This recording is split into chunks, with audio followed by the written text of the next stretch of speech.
And we are live. 76% of you are wrong. I am not late.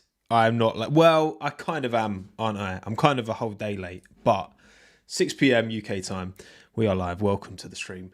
Everyone, thank you for joining me. Yes, typically this stream is on Thursday. We're doing it on Friday. We've already had FP1 and 2 for the 2023 Japanese Grand Prix. So we're kind of cheating a bit with our predictions because we already have a little bit to go on. But I was away this week. Got back this afternoon. So there we go. We're still going. We don't worry. We're not missing a stream, all right? Even if we can cheat. Okay, it's fine. It's fine, everyone. Hello, Mahad, Unchained, Will, Ben, Alita, Santosh, Vincent, Kaya, Anish, Geordie, Uzair, Algiz. First time watching Uzair. Love that. I always see you in the comments. I recognise some. If you consistently comment and you have a profile picture that stands out like Uzair's does with a purple, bright pink purple, I'm going to notice. I appreciate it. Also, this is 6 p.m. UK time, so I'm sure many of you, because typically I do these streams at about midday on a Thursday, so I'm sure there's probably a few of you out there who don't typically catch these streams. So if this is the first time, welcome. Thank you for coming. Thank you for coming to the live raw impact effect, okay? And welcome to obviously everyone who's watching after the fact on YouTube and everyone listening audio only on Spotify, Apple Podcasts, wherever you choose to take in your favorite audio things, right? Okay. Also, you might have noticed if we go back to the main screen, and I mean that intro sequence is so sick. I'm just going to let it run again. We've got a different thumbnail style. Okay. Look at that face, right? Face on there. Apparently that works on the algorithm. And then a bit of graphics and maybe frame it more as predictions. Nothing's going to change. But well, actually, no. That's a lie. That is a lie. Things will change with the stream, but positive things. I'm going to add more. I want to build it out a bit more. I want to make it a bit more interesting. I want to add some sound effects and all that. I've got a stream deck somewhere that I've still not set up. So there's lots I want to do to make these streams bigger and better. I want to experiment towards the end of this year. Try a few different things out and then hit the ground running for 2024. So there you go. Ola, if you had an intro that decent, you would mention it all the time. Come on now. But yes, anyway, right. Japanese Grand Prix, round 17? Yes, 17. Well done, graphic. Of the 2023 Formula One season. And as we've seen from FP1, from FP2, we don't typically get to this kind of insight, but it seems to be that we are back to business as usual. Now, understandably, a lot of people, you see Max and Checo's sudden fall off in Singapore with aligning with a new technical directive, and you're like, well, that must be it, surely. Obviously, if you scratch a bit deeper and understand the nuances of why the Red Bulls were struggling in Singapore, it wasn't to do with the TD and the fact that in FP1, Max dunked 6/10 on the next quickest car, which I believe was Carlos Sainz. Was it Carlos Sainz in FP1? Yes. Yeah, it was. And it was Charles Leclerc in FP2 by a few tenths. So, yeah, it's looking pretty ominous. This track suits the Red Bull. Now, again, you could say any track suits the Red Bull, right? They're good everywhere. They're good in slow, medium, and high speed corners. But this place in particular really accentuates their strengths and highlights everyone else's weaknesses. There was a good video from the race actually breaking down where people were gaining and losing time. I mean, Max was dunking like 6/10 on Leclerc and Russell just through sector 1 in FP1. So there you go. And look, the thing is, you look at the gaps in practice 1. I mean, Max to Checo was over a second, well over a second. And in FP2, Max to Checo was over a second, just over a second. 1.4 in FP1, 1 in FP2, which again goes to show that it's not just that Red Bull car. Sergio is a very capable driver, yet he's not able to extract the level of performances that Max is able to extract out of this car. And it does make you think, doesn't it? It does make you think over the years how many cars have had drivers in that weren't able to extract the potential from those cars, But then I guess that's the reason it's the reason the Red Bull is set up the way it is because they know that Max Verstappen can extract the performance out of it, So, yeah, if it was two Checos in that seat, that car would be developing in a different way, because the best way to get the best out of Checo, you develop a car differently. To get the best out of Lando or Charles or Carlos or whatever. We're kind of seeing that with Carlos and Carlos and Charles at the minute, aren't we? Where this seems to be, from what I'm reading from people, more educated than me on the car setup and everything going on behind the scenes at Ferrari, this car does seem to be moving towards a bit more of a Carlos, more in favour of Carlos, a bit less twitchy and on the nose, potentially, but there you go. Get me. You know what? I would get Minton, but he is asleep. Him and his mother are having a nap. I went in to check before I started the stream, and they were both sound in bed. So I'm going to leave them to it. It's been a busy day, but there you go. And but yeah, back in Suzuka, back in right up there. Got to be right at the sharp end of my list of tracks I would love to visit. The vibe seems pretty immaculate. There always does. And wow, Gavin, savage. Yeah. So look, I'm excited for it. Last year was a bit techie, wasn't it? It was a bit mad. Max did win the championship eventually, after Johnny Herbert basically told him, when he was like, oh, because it was ridiculous, wasn't it? It was still, what was the thing? It was, because we got a shorter race because of all the rain delays, but then, I can't remember, was it maximum points were given, or it was half points that were given? I can't actually remember, but either way, it was the opposite of what would make sense. So everyone thought he hadn't won it yet, but then he had won it. And yeah, then it was a bit,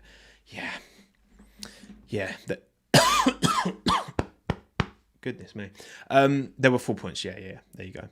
4 points, maximum points for Max Verstappen were given, and rather than proportionally for the amount of distance and race that was covered, and it was a bit of a absolute, because no one knew. That's the thing, right? It's all well and good being like, oh, you didn't read the rules. Like everyone, all of the media outlets, everyone was talking about it as if Max hadn't won it. And then the FIA were like, oh, actually, by the way, he's won it. I mean, it was a foregone conclusion by then anyway, so it didn't really matter, to be honest. But what a race as well. That was a crazy race. So you had, obviously you had big red flag at the start. Race started, very wet conditions, incredible overtake from Max Verstappen on the rack. I mean, Charles was alongside him. Max got him around the outside of turn 1-2. Unreal move given the conditions. Unreal move. Seb fell to the back, which ended up working well for him eventually. But then you had Joe's spin, you had Carlos Sainz spin, Gasly almost wipe him out, which would have been a really nasty accident if that had happened. Gasly caught a load of advertising board instead. This was the race where there was the whole Gasly almost hit the not cherry picker, whatever it's called. I always call it cherry picker. No, it's not a cherry picker. The machine that picks the cars up. The tractor. Yes, tractor's the easy way of calling it. There was a lot going on. Alex had his car broke down, didn't it, towards the start, and then the race restarted, and then a lot of people pitted off of the full wets to the inters early, and that ended up benefiting them. You had Ocon defending like a lion against Lewis Hamilton. When he's not racing his teammates, Ocon, wheel to wheel, is exceptional. But he treats his teammates like their opposition, and he fights them too hard. 60-second time penalty for Ocon. Alex, thank you for the 199, but Ocon will not be thanking you for that penalty. But it's always Ocon, so he deserves it, doesn't he? And Latifi got in the points as well, didn't he? Yeah, of course. And then you had Fernando and Sebastian on the line. Thousandths of a second separated them. Some pretty iconic imagery came out after that from them two. So, it offered a lot last year, the race. Look, from what we've seen in FP1 and 2, Mercedes are kind of struggling to get on top of the car, but they probably will get there.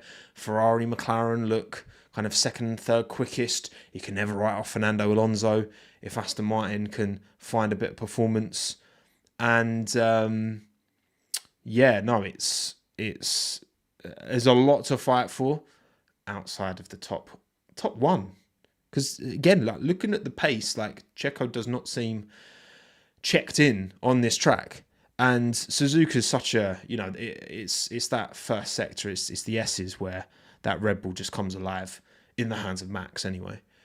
And yeah, look, I'm looking forward to seeing how things pan out, because I think this is going to be a very difficult one to call outside of Max Verstappen winning, which I think is going to be an inevitability, unless they're human beings at Red Bull Racing. Unless a mistake's made, he's not made many this year, if any at all, really, of any real consequence. But he is but a Dutch human, so it happens to the best of us. But we'll see. We will see what happens. So let's have a little reflection on how the driver standings are after 15 of 22 race weekends. We can see that Liam Lawson is on 2 points. Up the Liam. Story-wise here, I think Hamilton's probably safe till the end of the year. Again, he's been struggling with this car on day one. He was outside the top 10 both practice sessions. You've got to expect Lando's gonna pick up some good points here. Lando finishing ahead of George is very on. George has had some high profile, errors on his part and a bit of bad luck as well. On George Russell's side, and it means he's 71 points behind Lewis, man. That's crazy. That is crazy. Oh yeah, that's a good point actually. There's been some unreal helmets being showcased this weekend. Maybe we'll go through the helmets at the end. Have a little look through, because there's been some absolute bangers. Piastri is only 5 points behind Stroll, which is mad. How's Piastri 5 points behind Stroll? So that could easily change this weekend if Stroll has another stinker, which I wouldn't put past him, to be honest. Constructor standing, Red Bull can wrap this up this weekend. No driver's title yet for Max, but Constructors can be wrapped up this weekend by Red Bull Racing. They need, I think it's like Ferrari, they need to get maximum point. If they get maximum points, do I trust Checo to get up there in the points? Realistically, I don't think it's going to happen this weekend. I don't see Checo getting enough points to get it done, and then Mercedes and Ferrari having enough of an absolute stinker. McLaren to catch Aston Martin. What do we reckon, chat? Let's have a look. So we've got, how many races we got left? We got this one. We've got, oh, again, you were wrong. I was not late for the stream. Will McLaren, oh my goodness, catch Aston? Yes or no? So the gap right now is 78 points. 78 points. Between McLaren and Aston Martin, we've got Suzuka, Qatar,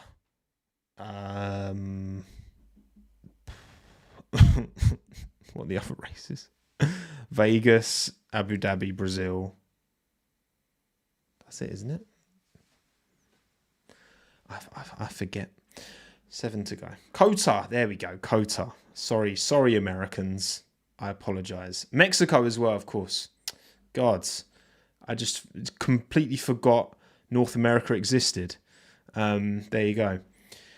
3 sprint races as well. Good shout, Waldo. Actually, good shout on that. Extra points up for grabs. So there you go. Right, what are we saying? 72% of you saying yes. I don't imagine we're going to see any more upgrades from Aston Martin. McLaren, they've got the full upgrades on Oscar's car this weekend that they had on Lando's last weekend. Obviously, it's a very different track. Singapore and Suzuka are polar opposites in terms of track characteristics. I mean, everything that worked well for the Haas, for example, the slow 90-degree corners, there's no 90 degrees here, really, is there? Like, at all. Apart from the kind of, the final kind of, not Degner 1, kind of, not really, a little bit. But that's the beauty of F1, with different types of tracks challenge different teams and drivers in different ways. So there you go.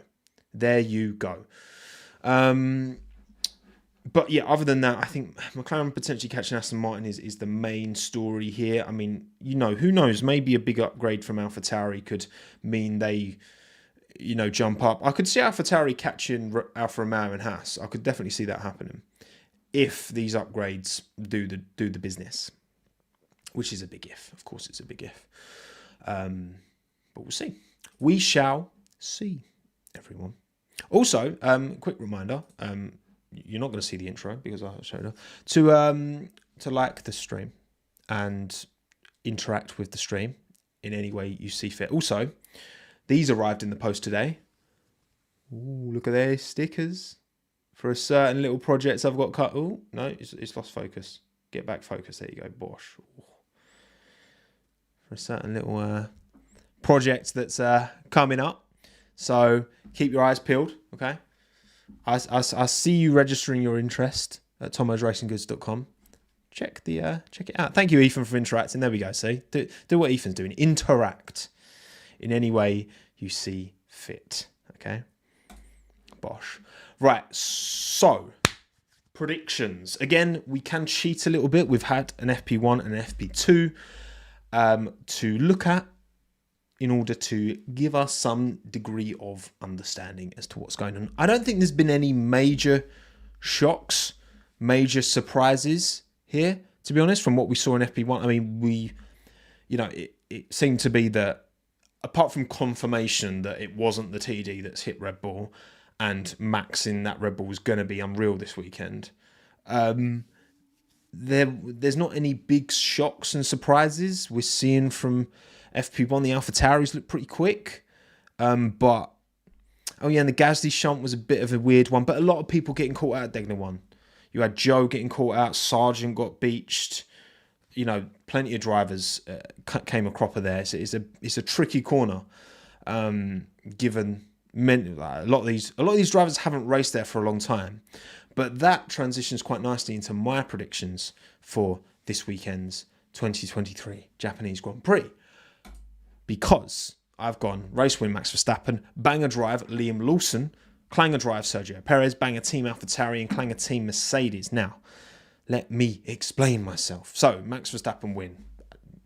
Do I need to explain that? No, I don't. Banger drive Liam Lawson. He is the driver of all 20 on the grid for this race who has driven Suzuka most recently, which can't not help him. Okay, he's also driving Suzuka in the Super Formula season finale next month on the same weekend as the Mexican Grand Prix, where he won't be. It will be Ricciardo back in that AlphaTauri, almost certainly. And Liam's doing bits anyway, given he's just jumped in. I think points again for Lawson. Points again for Lawson. I'm feeling pretty, I wouldn't say confident, but I'm backing it. Clang and drive Checo. He's been over a second off Max in FP1 and 2. Max looks immediately at home on this track in this car, and it looks like Checo is a way off. And this is anything but a street circuit. This couldn't be further from a street circuit if you tried. So I've not got a huge amount of hope for Checo this weekend. I'd be surprised if he's on the podium. But look, we'll see. Banger team, again, AlphaTauri. I think, Yuki's look quick in FP1. I think let's have a look. FP1, Yuki was 5th and Liam was 9th. FP2, not so good, to be fair. Yuki P18, Liam P15. But look, I just feel like we're going to see a better reflection of these big AlphaTauri upgrades that they bought last weekend to Singapore this weekend. And vibes, just vibes. Yuki's a Japanese driver, home race. Liam is competing in a Japanese open wheeler series this year, Super Formula. He knows the track. Yuki ran the tyre test long time. Yeah, you're right. They were running the the updated Pirelli mediums, weren't they? They were equivalent to, I think, C2. But most of the time, these predictions are mainly based on vibes and vibes alone, which is fine, you know? Vibes make the world go round. And Clanger team, I've gone with Mercedes. Mercedes seem very hot and cold at the moment. They're really struggling with the setup of Lewis's car, which is not great. They're going to have whoever's working in the simulator. It's not Mick Schumacher, is it? Because he's been going around Japan in that lovely old Beamer, getting some pretty, Paul Walker-esque shots. Actually, he looks really like Paul Walker with his hair like all blonde and up, and in that old Mercedes, very very nice shots. Who's going to be in the simulator? Would it be Vesti? I'm not sure. Yeah, Mercedes 190. That's it. But yeah, they've had many a time. They've had was it Ant Davidson used to be in their sim or something? But yeah, Freddie Vesti is going to be working overtime tonight in Brackley to try and sort out Lewis's setup. Did I say Beamer? I meant the Mercedes. My bad. So look, we'll see again. FP1, we had, so Lewis was down in 16th, George 13th, and then FP2, it was Lewis 14th and George 5th, so not so bad from George. Again, George seems to be, there was an interesting quote from Lewis that I just saw, and he was very critical of his qualifying performances over the last couple of years. Basically, just saying he's not been good enough. Which overlap, I mean, you could. Do I think Lewis's 1 lap pace is the thing? He is such a complete driver that it's very hard to pick a certain part. I'd say like Senna's 1 lap pace was his biggest attribute. Lewis is so good at so many different things, but I don't know. I think that Lewis sets high standards of himself, and I think, again, qualifying is what prevented him really from getting that chance to fight for the win, potentially for a win in Singapore. Again, who knows in the end, but I wouldn't agree that he's not motivated, Ricardo. I don't think he would have signed another 2-year deal, right? Surely. I mean, he's won 7 world titles. He's the most decorated Formula 1 driver of all time. When you consider statistics anyway. Wikipedia, if you want to look at that website, which some people do and don't, which is quite funny. But yeah, that's it. Who's the GOAT in my opinion? I mean, there's not one GOAT. I have like 3. I have like 3 GOATs. I have GOATs of their respective generations. I have the Jim Clark old time GOAT. Then I have the Alain Prost of that kind of section of time, and then in this more modern era, it's Lewis for me. But I think Max is certainly, because Max isn't, because Lewis is still about. Maybe Max is like the next generation GOAT. Who knows? We'll see. But it doesn't really matter, does it? At the end of the day, who really cares? So those are my predictions anyway. I did put a poll out and I asked you lot for your predictions in no Schumacher. I know because I put Schumacher and like post 2000s, obviously was when he was dominating, wasn't it? I put him and Hamilton in like the same generation, so I would pick Lewis in mine, but there you go. And obviously a lot of people pick Senna over Prost, but I think Prost was the more complete MO. But there you go. British bias. Strong British bias right there.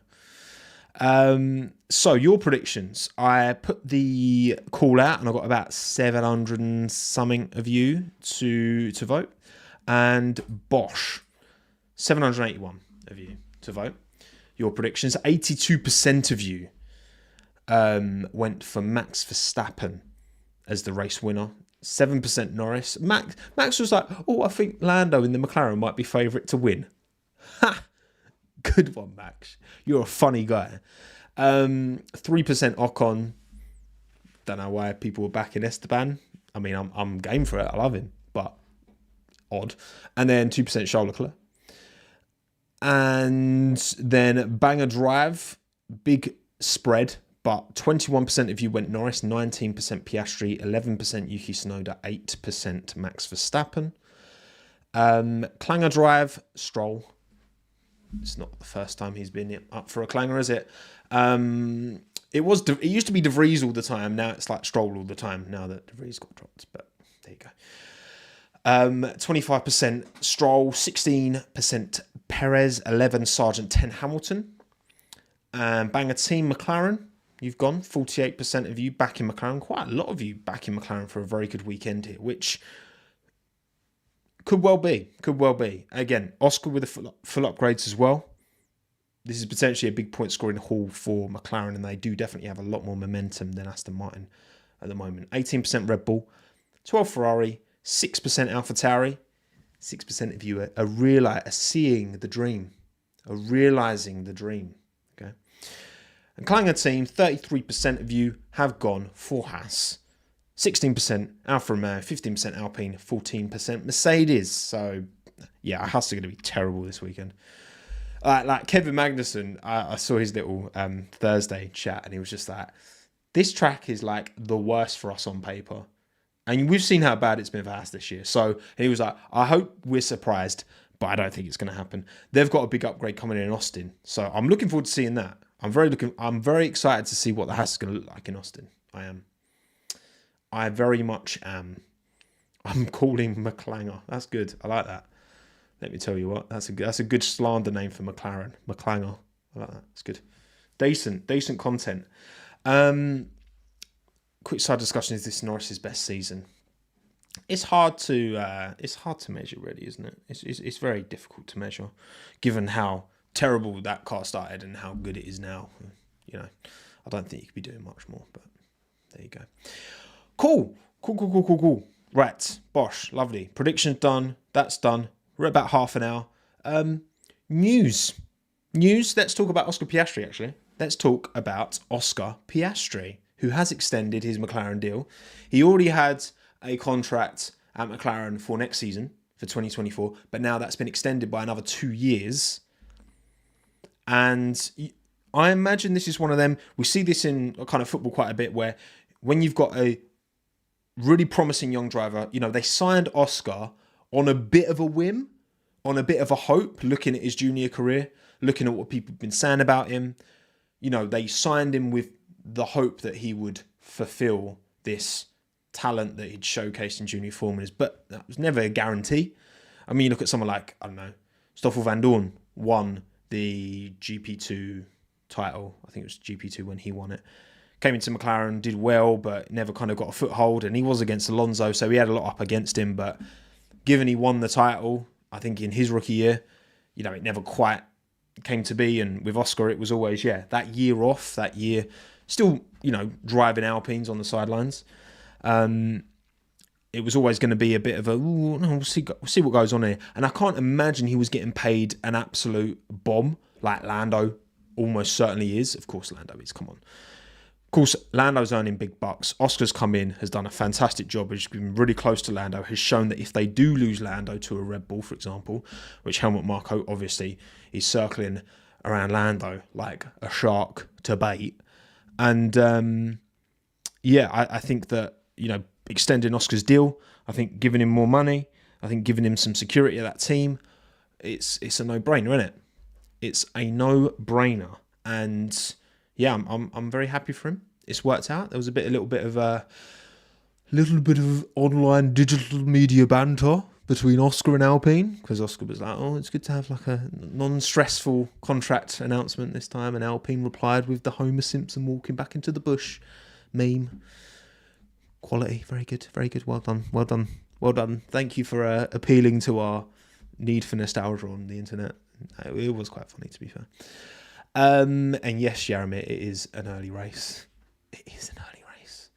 And I'll be up for it. But look, not much more to say, really. I mean, I'm not surprised. I'm not remotely surprised. And, it was always going to be something that McLaren would need to get on top of sooner rather than later, because you know full well if they'd have let that kind of conversation around Oscar carry on and not absolutely nail him down now while they've got a chance, while they've got a good car as well. Because who knows, right? Start of next season, everyone could take a big step forward and McLaren might find themselves in a bit of a pickle. Like, you don't know. So while you're doing well, capitalise on that opportunity to get him locked into a decent contract. And, you know, Red Bull aren't able to pay Lando out of his contract. And if Red Bull can't even do that, they, you know, I think Zach knows what he's doing. You know what I mean? Zach knows what he's doing. Love him or loathe him, because I know he's not got a lot of friends in IndyCar, it seems. But there you go. Thank you, Air Force One, for the 199. Shout out to my sister Lisa in San Francisco. SF. I'm guessing SF is San Francisco. Go Mercedes. Shout out Lisa. There you go. Bosch. Go Mercedes. Bosch. Lovely. Minton as well. Thank you for the £2. Pizza Delivery is the best SpongeBob episode. I don't think I've ever watched it. I've seen clips of SpongeBob, but I've never actually watched an episode. So, sorry, that's out of my remit. And, but yeah, no. Good news for Oscar. Happy days. Right. Any other news? Has there been any other news knocking about? Because if there hasn't, I'm going to start compiling some nice imagery of some helmets, which is not a sus thing to say on the internet at all. To be fair, I think I've shared most of the images on my own Twitter, which is the correct way of pronouncing it. Oh, Lance has got a sick lid as well, actually, this weekend. I saw some pictures of it earlier. So, oh yes, that's a beautiful thing. Right, cool.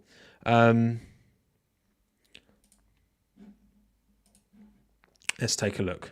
Firstly, oh yes, there we go. Yeah, I knew there was something else to talk about. FIA Drama. So, you may remember in Singapore last weekend that a certain couple of drivers, namely Max Verstappen and Logan Sargent, were not given penalties for clear impeding in qualifying. Clear as day impeding, weren't given penalties, were only given reprimands because they were like, the team didn't tell them, so it's not the driver's fault, so you shouldn't get a penalty. Which is against precedent, and everyone kind of looked at that and was like, that doesn't seem right. That seems a bit weird. That is different. Which is part of the problem with having different stewards at every race, all right? Just use the same stewards for every race. Same stewards, please. So, what they've now done, and the teams weren't happy about it, and they've talked about it earlier, is basically the FIA have admitted that that was incorrect, and they should have both been penalised with 3 place grid drops, because regardless of whether it's the driver or team, you know, you don't have a driver. A driver without a car is as useless as a car without a driver. So, you know, whether it's the driver who didn't listen, or the team who didn't tell him, or the driver didn't look, like, it's a 3-second penalty. Like, it's a 3 place grid drop. Sorry.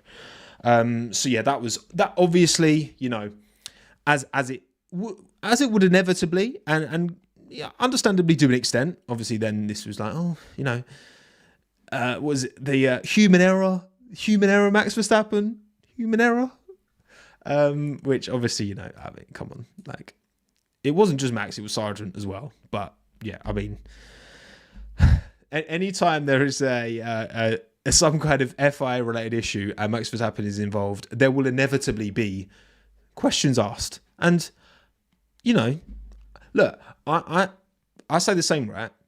You know, when there was the whole Yuki pulling over in Zandvoort last year, and Max kind of benefited because there's like, there was no foul play there, but I understand that if you have one organisation who literally own 2 teams and essentially have 4 teammates, like, I don't like that.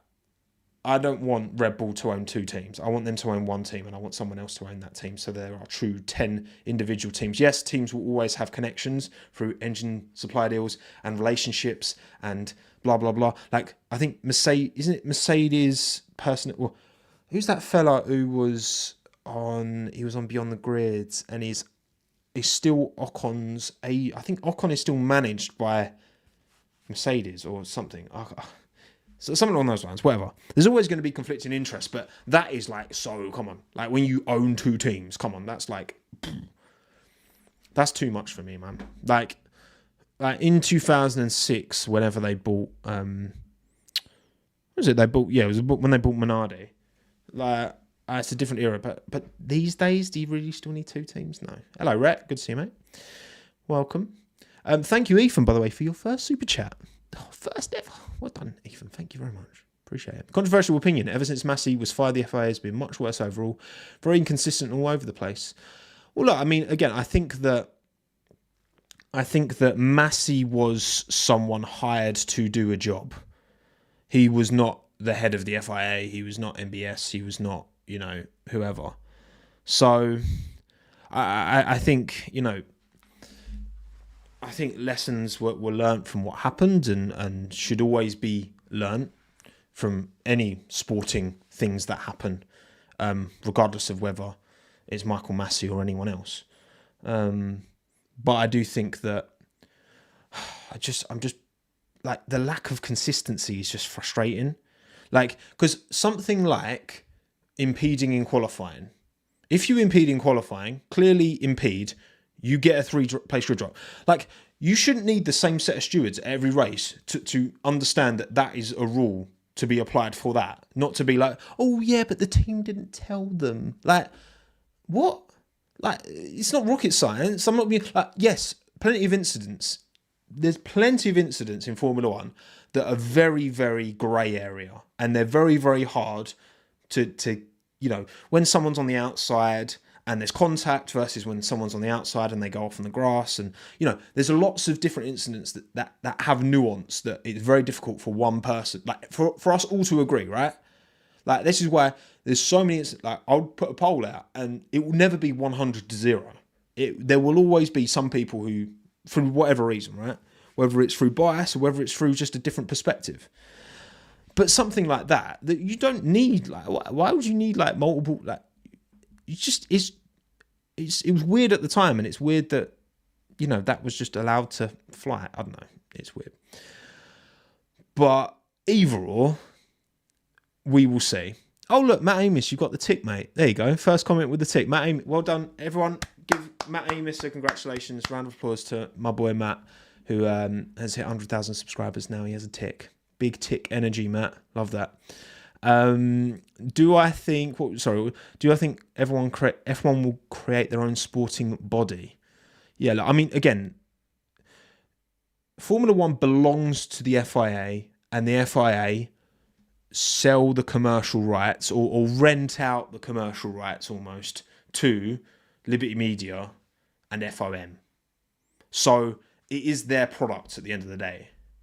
It's almost like, yeah, like, it's like, my understanding anyway, it's like the FIA is the landlord and Liberty Media is like the letting agent. No, it's like the person, like, say you buy a gaff and you want to rent it out, but you don't want to manage it yourself, and you get a management company to do it. Formula One are the management company, and then the FIA are the landlord who actually owns the property. That was a really bad way of explaining it, but regardless, right? Unless there was a break. I mean, what year was it? There was a year back in the maybe 90s, like 80s, when the teams were seriously talking about forming like a breakaway series, not restricted, not under the FIA umbrella, because the FIA have kind of capital, like they're at the top, aren't they? They kind of own everything in Europe anyway, pretty much. But anyway, I digress. Thank you, Bashuro, by the way, for the 5 CHF. Do you think Norris could actually go to RB? And if yes, what do you think could be the earliest? 100% he could definitely go to Red Bull. 100%. Red Bull are in Formula One to market energy drinks. That is the primary aim. That is what the shareholders in Red Bull GmbH want. They want to sell energy drinks, and all of the marketing spend puts Red Bull front of mind, so that when you go Tesco and you see a Red Bull, you're like, yeah, I'll have one of them. And if you're into F1, you're like, yeah, I'll support a brand that's related to something I know and like. You know, that's why they're here. So I think that having a name like Lando, who has such a big fan base and is such a talented Formula One driver as well, he is like the dream. He is the advertising dream, is Lando. So yeah, that's why, you know, helmets, because helmets, helmets, it is a bit weird, isn't it? Because like helmet is Red Bull GmbH, but he is listed on Company's House as a director of Red Bull Racing. But apparently you can be a director of a company. I mean, look, this just goes all over my head, to be honest. You can be a director of a company, but not an employee or something. I don't know. Whatever. That man is just exhausting to talk about. But there you go. Not much more to say on that. Lando could definitely go. Right, let's look at some helmets before we wrap this up. That's just business spaghetti. Exactly that, Lucas. Is a very good way of putting it. Business spaghetti. Right, cool. Let's get screen share going, and let's have a look, first of all, at... You're not looking at my emails. Let's have a look at Bosch. This. So, here we go. Here we have... Let me get the colours all looking nice and the crop all looking good. And a little shout out for my Twitter as well. And me saying, Jesus, because this is Fernando Alonso's helmet for this weekend. And my goodness, isn't that not a phenomenal thing? Look at that. Whew. Beautiful. There's a few more images down here as well. Got some close-up shots. So you've got the kind of white base. It's kind of an authentic style Japanese. In fact, actually, when I show you Lance's helmet, and you look at the kind of the art style on this, on Fernando's helmet, and then when you look at Lance's helmet, the art style in terms of the kind of scribbled lines is like the same art style. And also Lance's does have the big red circle on the back, but Lance's is fire as well. Really nice. Really, Lance's is a bit more dainty and delicate with the detailing. Fernando's has the solid black. I think I like Fernando's more, but there's not much in it. They're both very good. Both very good. Very good. Very well done, everyone involved. Then we have Esteban's. Now, this one kind of messes with me a bit because it looks pink, but I think it's white, isn't it? This is actually a white helmet, but because of these images, it looks pink. Or am I mistaken? Is it actually pink? Because I can't remember what Ocon's head looked like in FP1 and 2, to be honest. But when I first saw this, especially with the BWT, this just made me think of like the 2017 Racing Point. I mean, to be honest, I don't... Yeah, it's because... Yeah, see, I thought that as well. It definitely looks pink to me. Maybe I'm just so overexposed to pink. I don't really like all this like text on the side. That's a bit... But the base design is cool. And if it was pink, a light pink, is a throwback to BWC. But maybe it's the... I don't know, it looks pink to me. It looks like a very light pink to me. We'll see. Cool. So that's that one. I'm just... Oh, there's Minton sleeping. Oh, here's the images of Fernando and Seb being really close at the end. Look at that. Oh, phenomenal. Right, where's Lewis's helmet? It is here. There we go. Here we go. Lewis Hamilton's helmet. Look at this. Look at this absolute corker. Woo. Blimey. Now, obviously, with the illuminated band through the middle, obviously the actual helmet didn't have that. In fact, let me try and get an image from my image source, the website that I use for all my images, to see. Oh, Lewis wasn't running it. So is Lewis going to run this helmet in the race? Because Lewis was not running this helmet in practice, because there's images here of him with his bright neon yellow helmet. I still wish Lewis went back to more purple on his helmet, to be honest. I think that was more distinctive. Yeah, he's not worn it yet. But this looks sick. I mean, it is fundamentally just a chrome helmet. But yeah, maybe sponsor issues with the helmet. It's true. That is often the thing that will get in the way. Bloody sponsors paying for this sport. How dare they? But yeah, it does look pretty cool. And the launch was pretty cool with the t-shirts and all that as well. So Lewis knows what he's doing. Lewis knows what he is doing, doesn't he? But there we go. That's kind of it, really. I think we're done. Thank you all for coming. Thank you all for taking the time. Thank you all for listening, wherever you are in the world. Audio only, Apple Podcast, Spotify, if you want to just listen. YouTube, everyone who's here live, maybe didn't catch one of these before. Thank you, Dan Mass, as well. Almost missed your super chat. Thank you for the $4.99. Based on the update we received, do you think Andretti can actually make it into F1? And do you think that could convince other IndyCar teams to join? Well, look, I think we're going to get up to 12 teams eventually, I think. I hope Andretti's one of them, because they have kind of, they've led the way almost, and I think they deserve a shot. But do I think that will actually happen?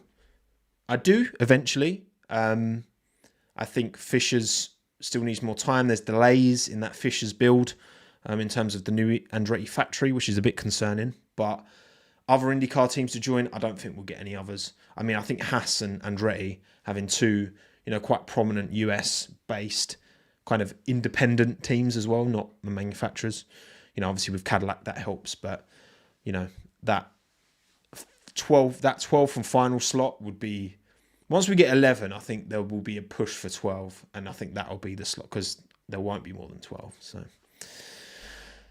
Minton's a kip, so I won't pull him up. But thank you all for watching. Thank you all for supporting what I do, and thank you for being patient with me uploading on a Friday. And coming soon. Keep an eye out. Tommo's Racing Goods, if you want to sign up for interest for my first proper product launch. Right. Thank you, everyone. Take care of yourselves. Be well, be safe, be happy wherever you are in the world. I am done. I'm out of here. I'm finished. I've just got to find... There we go. End stream. Bosh. Oh, actually, is there another super chat? No, I think we're good. Later, everyone. Goodbye.